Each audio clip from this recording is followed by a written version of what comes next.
Court condemned the use of two-finger test on rape and sexual assault survivors and declared that anyone conducting the test would be found guilty of misconduct. Asking the center to ensure that the practice is stopped, the court also directed states to review and remove study materials on the topic from both private and governmental colleges.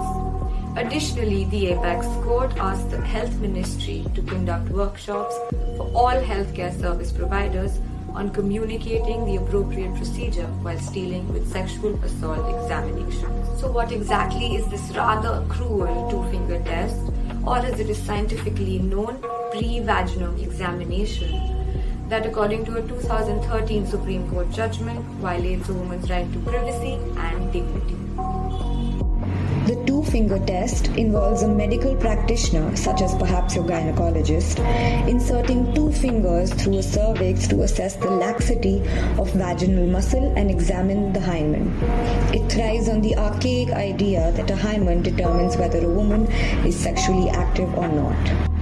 The hymen is merely but a thin membrane of the vagina which can rupture due to sexual activity, but also due to rigorous physical exercise. In fact, the psychological state of a person also plays into the degree of laxity of the muscle. World Health Organization, or WHO, holds that there is no space for what is also known as the virginity test in medical practice, as it has no scientific validity.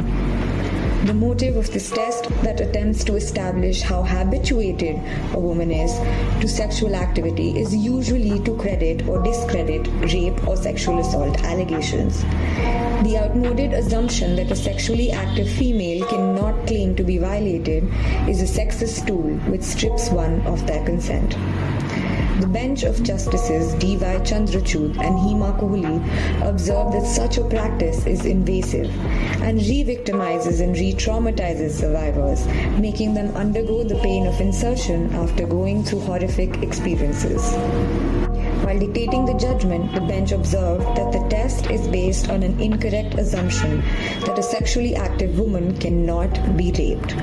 Nothing could be further from the truth.